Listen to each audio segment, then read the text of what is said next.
Êtes-vous prêt à voyager des frontières de vos peurs aux limites de vos rêves, à rencontrer des mythes et des légendes, des diables et des anges, à vous laisser conduire sur les chemins de l'étrange? Arcanum Fabulas. Saison 5.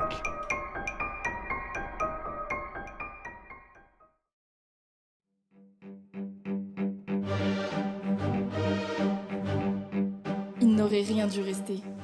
Même pas un souvenir. Surtout pas un souvenir.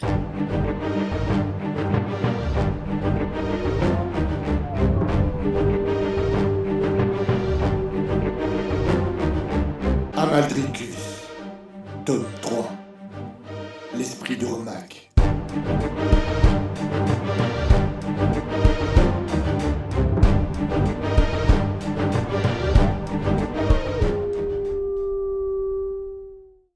Épisode 5. Ce matin-là, Paul avait mal à la tête.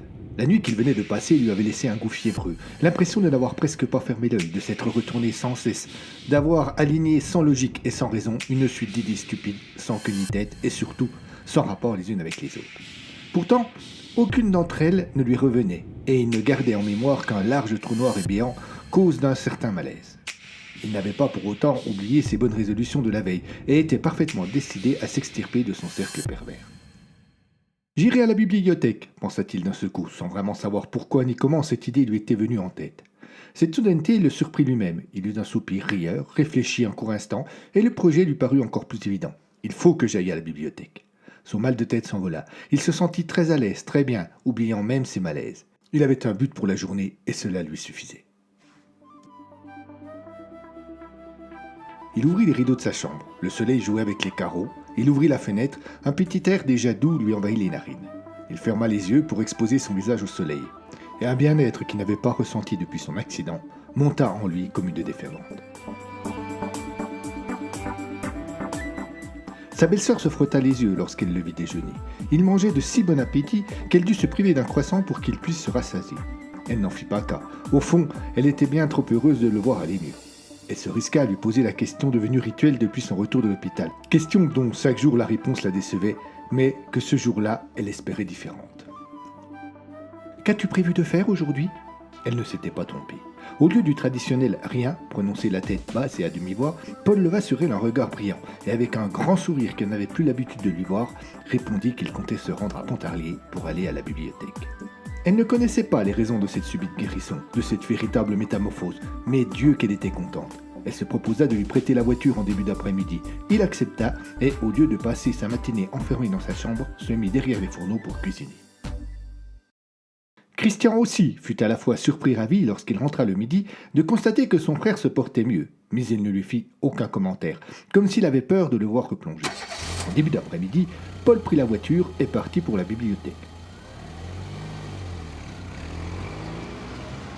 Tout au long du chemin, un large sourire illuminait son visage. Un sourire moqueur. Il se moquait de lui-même. « Que vais-je faire là-bas ?» pensait-il. « C'est vraiment sortir pour sortir. »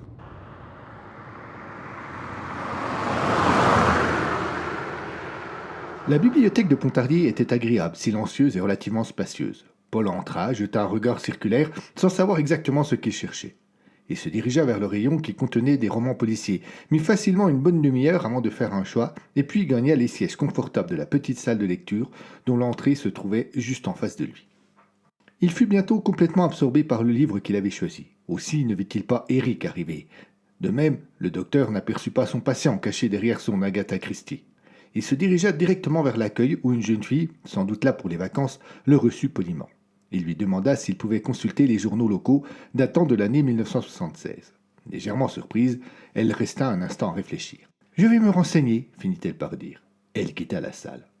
Eric fouilla cette dernière du regard. L'endroit le mettait mal à l'aise, mais il ne savait pas pourquoi. La jeune fille revint accompagnée d'une dame plus âgée, sur le nez de laquelle trônait une paire de lunettes dorées. Elle était beaucoup moins agréable que sa première interlocutrice. Sans doute l'avait-il, avec sa requête particulière, dérangée pendant sa pause café. « Non, Nous n'avons pas cela ici, monsieur, dit-elle juste après un simple bonjour froid et distant.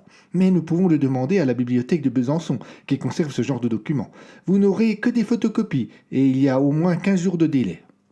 Éric fut contrarié. Il fit une moue dubitative de la bouche, laissa la place à quelques secondes de silence.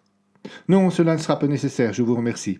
Au revoir, mademoiselle, dit-il cordialement à la jeune femme, avant de se retourner le visage fermé vers sa collègue. Madame. Il prit la direction de la porte, mais se ravisa. Il repassa devant les deux employés sans même leur adresser un regard, traversa les rayons, stoppa devant l'un d'eux et prit sans réfléchir un des livres qu'il contenait. Il feuilleta machinalement sans le lire, sans même le voir, puis le remit en place et quitta cette fois pour de bon la bibliothèque. Lorsque je me suis réveillé, j'étais à l'hôpital. Un jeune garçon vêtu d'une blouse blanche était penché sur moi et me secouait énergiquement la tête en lançant des « Mademoiselle !» fermes et déterminées. Et il me fallut bien 5 minutes avant de faire le point, de comprendre ce qui s'était passé exactement, de me rendre compte que je n'étais plus dans la voiture. Et il me fallut encore autant de temps avant de réaliser que je ne savais pas ce qu'il était advenu des autres. Lorsque cette pensée me traversa enfin l'esprit, je me redressai d'un bond en criant « Où sont mes amis ?» L'infirmier cherchait à me rassurer, mais il était maladroit et pas très sûr de lui. Pourtant, il tint bon, et malgré mes supplications, continua à m'affirmer que tout le monde allait bien. Je n'en crus pas un mot, mais dus bien me résigner, et je n'eus des nouvelles que bien plus tard. Comme moi, Christophe, Fabien et Damien avaient passé tout un temps d'examen, où l'on n'avait rien décelé de grave. Patrick, lui en revanche, était toujours dans le coma, et les médecins étaient dubitatifs. Le pensant victime d'un choc dû à l'accident, ils ne parvenaient pas à définir un diagnostic précis. Lorsque nous leur expliquâmes ce qui s'était passé, ils prirent immédiatement des mesures différentes, mais l'état du pauvre Patrick ne s'améliora guère.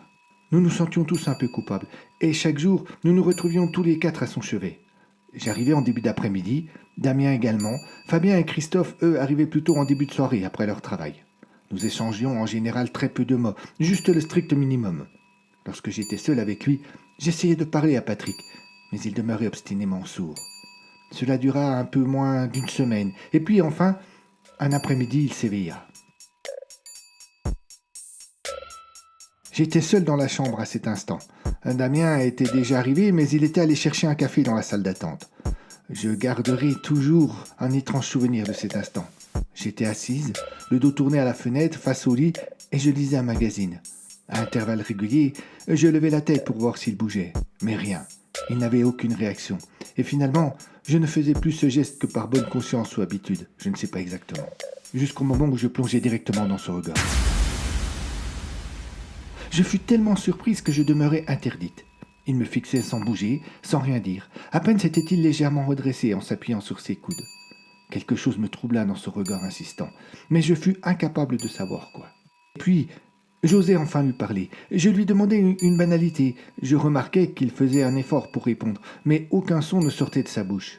Il sembla soudain s'énerver et eut un geste brusque qui ne lui était pas familier. Je m'approchai de lui et lui posai la main sur l'épaule pour le calmer. Il me regarda implorant, puis il se laissa choir sur son lit. Je fus étrangement troublé, toujours sans savoir pourquoi. Inconsciemment, je cherchais à fuir et trouvai un prétexte dans le fait d'aller chercher le médecin. Toute la journée, ce regard me hanta. Qu'avait-il de si particulier ? Ce n'est que le soir, en rentrant chez moi, que je réalisais. En me mettant devant la glace et en remarquant que mes yeux, qui avaient toujours été très sombres, avaient cette fois-là quelques reflets verts. Je repensai alors au regard de Patrick. Il avait toujours eu les yeux bleus, et à son réveil, son regard était vert émeraude. Paul n'avait jamais lu aussi vite de sa vie, ni même aussi longtemps. Il y avait presque 3 heures qu'il était assis là, et il ne lui restait plus qu'une 20aine de pages avant le dénouement. L'histoire lui plaisait énormément, et il l'absorbait totalement. Pourtant, sans aucune raison apparente, il posa soudainement le livre sur la petite table à côté de lui, et fixa le vide pendant 2 bonnes minutes. Il passa sa main dans ses cheveux, se gratta le derrière de la tête, puis se leva et regagna la salle principale où se trouvaient tous les ouvrages. Il parcourut les rayons d'un pas déterminé. Il ne regardait ni à droite ni à gauche et semblait exactement savoir où il se rendait.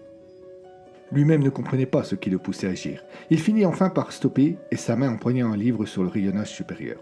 C'était un ouvrage assez ancien, relié de cuir noir. Il s'en dégageait cette odeur si particulière et propre au vieux livre.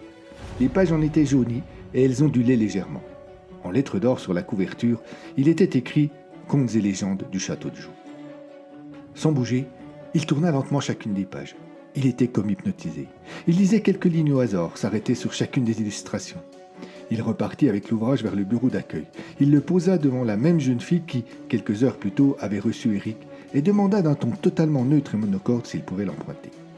La jeune femme tapa le titre sur son ordinateur, mais ce dernier n'était pas dans la base de données. Elle parut fortement contrariée et l'empoigna pour regarder la cote qui devait figurer sur la tranche. Il n'y en avait pas. Mais pourtant, son comportement changea complètement. Elle ne fut pas surprise de l'absence de référence et tendit le livre à Paul en lui disant que tout était en ordre et qu'il pouvait le prendre. L'hôtesse la remercia et quitta la bibliothèque. La jeune femme tomba assise sur son siège et demeura inerte une trentaine de secondes. Quelque chose semblait la paralyser. Finalement, elle reprit son travail comme si rien ne s'était passé.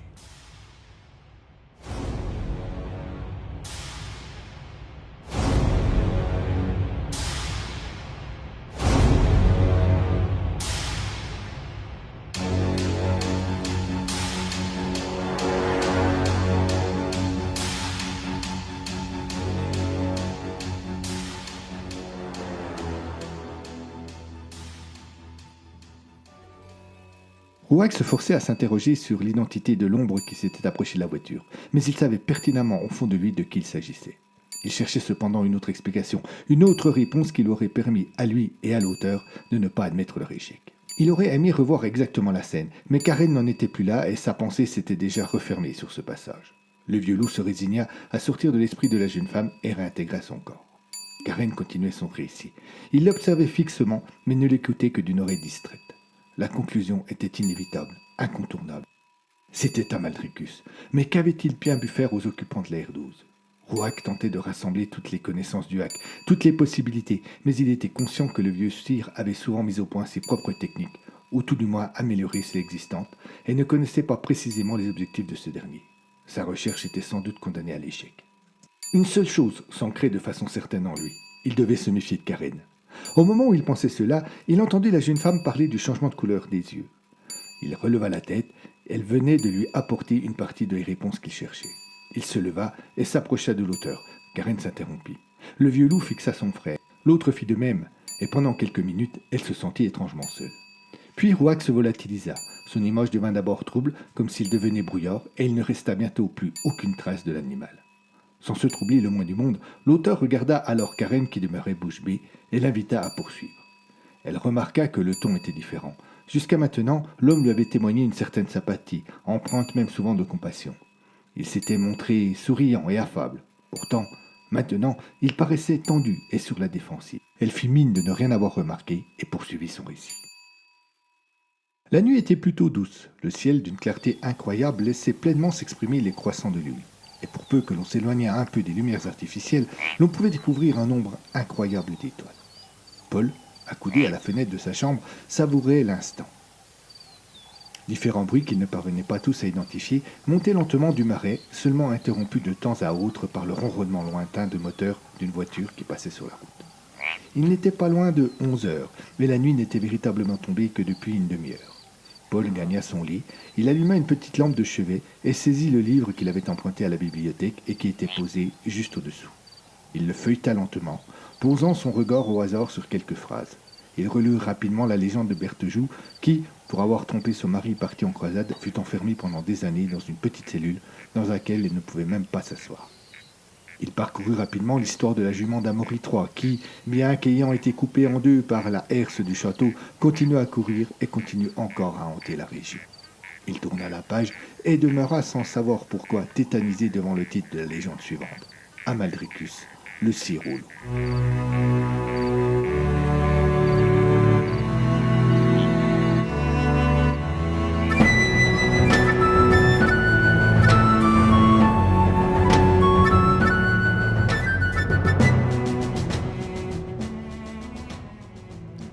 L'un des premiers sires de Joux, qui se nommait Amaldricus, avait décidé de partir couvrir le monde. Son frère jumeau, Voirin de Joux, qui avait eu la malchance de sortir en second du ventre de leur mère, ne le voyant pas revenir, au bout de nombreuses années, nourrit secrètement l'espoir de devenir le seigneur des lieux.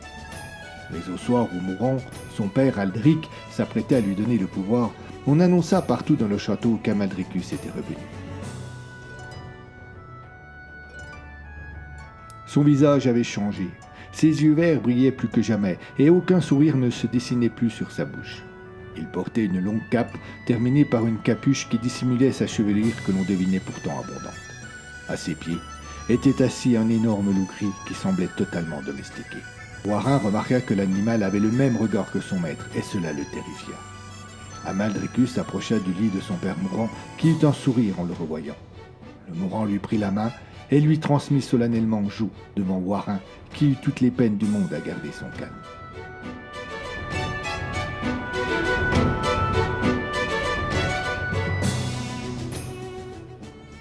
Amaldricus fut un seigneur ambigu, qui inspirait tout à la fois la peur et le respect. Il parcourait le pays monté sur un superbe étalon noir et toujours accompagné de son loup. Certains prétendaient l'avoir croisé pendant les nuits d'hiver, alors que la neige se déchaînait et que le froid dominait tout, au milieu de bois occupés à célébrer d'étranges cérémonies. On prétendait qu'il avait pactisé avec le diable pour obtenir des pouvoirs surnaturels qui lui permettaient de se matérialiser où bon lui semblait. On raconta également que son frère, s'appuyant sur la peur que le sire faisait naître chez ses sujets, parvint à en convaincre quelques-uns de l'aider à s'en débarrasser. Ils firent disparaître Amaldricus, et Warin, se faisant passer pour lui, prit sa place. Mais on ne tue pas les alliés du diable impunément. Et, fréquemment, le véritable Amaldricus revient pour faire payer les descendants de ceux qui l'ont trahi.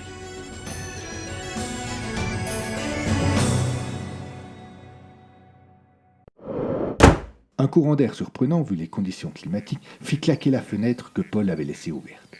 Cela le tira de sa lecture. Il posa le livre et retourna à la fenêtre. Il se pencha pour apercevoir le fort de jour encore éclairé et ne put s'empêcher d'imaginer Amaldricus déambulant dans les couloirs. Il se prit à rêver, bâilla et décida d'aller dormir. Le lendemain, alors que Paul, reprenant peu à peu goût à la vie, était en balade, sa belle-sœur vint faire un peu de ménage dans la chambre. Elle aperçut le vieux livre sur la table de nuit, et curieuse, elle le feuilleta. Elle eut du mal à cacher sa surprise. Toutes les pages étaient blanches.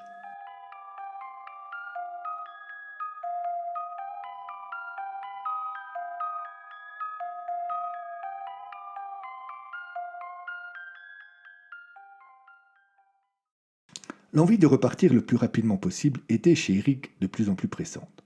Puisque personne ici n'avait vraiment gardé un souvenir de ce qu'avait fait Karen et de ce qui s'était passé, il devait consulter les journaux de l'époque pour mettre quelques pistes à jour. Mais ce n'était pas seulement la peur de blesser sa grand-mère qui le retenait. Un autre sentiment d'étrange plénitude l'empêchait de s'en aller. Il avait donc pris le parti de patienter. Il ne lui restait plus qu'une dizaine de jours à tenir. Son enquête, après 20 ans d'attente, supporterait bien un peu de retard.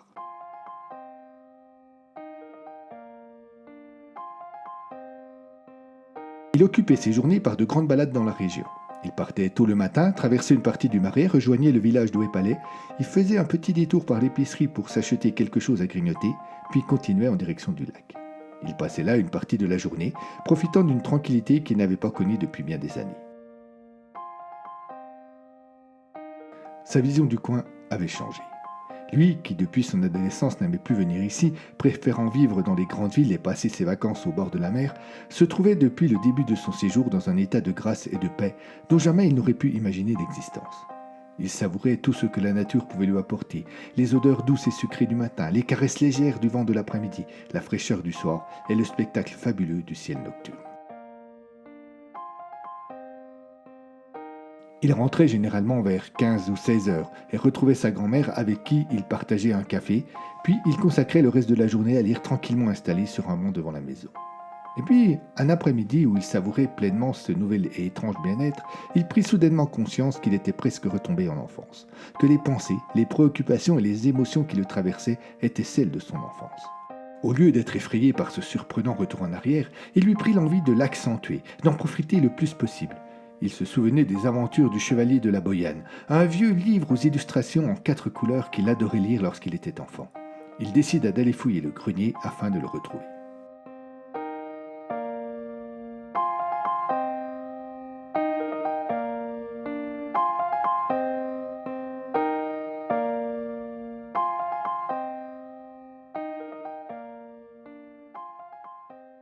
Cette constatation fit naître en moi une inquiétude que rien ne parvint à faire diminuer. Qu'est-ce qui avait pu provoquer le changement de couleur de nos yeux ? Soudain, beaucoup plus attentive à ce genre de détails, je remarquai également que les yeux de Christophe et de Damien étaient eux aussi devenus verts. ceux de Fabien, qu'il était déjà, s'étaient tout de même considérablement éclaircis. Les premiers jours, je n'osais pas leur en parler. J'avais peur sans doute qu'ils se moquent de moi. Et puis, nous nous retrouvâmes les 5 dans la chambre de Patrick. C'était une fin d'après-midi. Les rayons du soleil qui commençaient à décliner passaient encore par la fenêtre, donnant l'illusion que les murs blancs de la chambre allaient prendre feu. Cela faisait 2 jours que notre ami avait repris connaissance, mais il n'avait pas encore réussi à prononcer le moindre mot. Il essayait parfois, mais ne parvenait à produire que des sons inaudibles. C'était donc nous qui lui parlions, nous qui lui racontions les dernières nouvelles ou ce que nous avions fait dans la journée, n'importe quoi pourvu qu'il se sente exister. Mais en ce début de soirée, Patrick s'était assoupi. Et en attendant qu'il se réveille, nous étions tous les 4 plongés dans un mutisme empreint de grandes réflexions personnelles. Depuis l'accident, je m'étais un peu éloigné de Christophe et notre relation était devenue une simple amitié. Cela s'était fait tout naturellement, sans heurts, sans cris, comme si c'était juste la suite logique de notre histoire. Pourtant, comme je passais beaucoup de temps à l'hôpital, je n'avais pas retrouvé Madeleine pour autant. Je ne la voyais pour ainsi dire plus.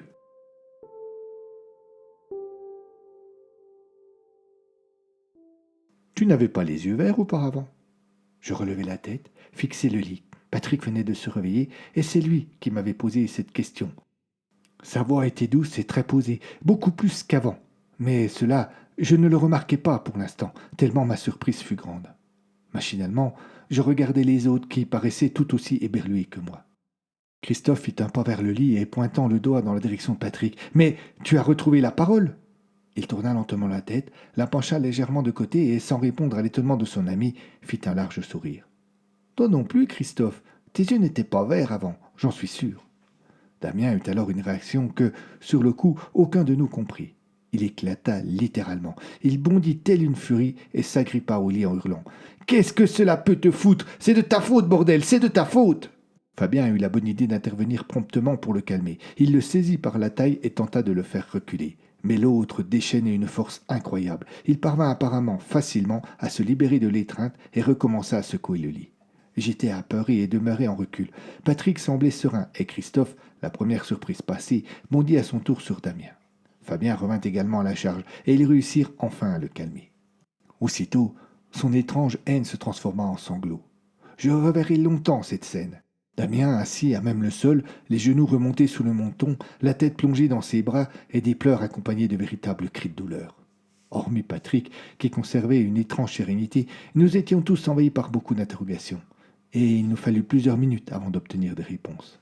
« Je ne me suis pas rendu compte du changement, » m'écria Damien. « Je ne passe pas des heures devant la glace. C'est mon frère, il est ophtalmologiste, que voulez-vous. Il remarque ce genre de détails. Il m'a passé des examens. » Il ne put pas continuer et repartit de plus belle dans une crise de larmes. Christophe, d'un seul coup très inquiet, le brutalisa un peu pour le forcer à poursuivre. « Il dit que ma cornée est en train de se pacifier. Il ne comprend pas pourquoi. Il m'a donné des gouttes, mais cela ne change rien. Si cela continue, je serai aveugle. Et vous aussi. » Ce sont les esprits, vous comprenez ? Les esprits que nous avons dérangés l'autre soir. Il avait raison. Disant cela, il désigna Patrick d'un doigt accusateur. « Et il se venge !»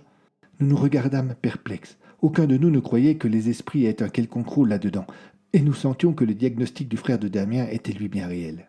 « Nous sommes tous les 5 concernés, » fit remarquer Fabien. « Que pouvons-nous faire ?»« Ne vous inquiétez pas, » intervint Patrick. « Faites-moi confiance, juste confiance. » Il n'aurait rien dû rester. Même pas un souvenir. Surtout pas un souvenir.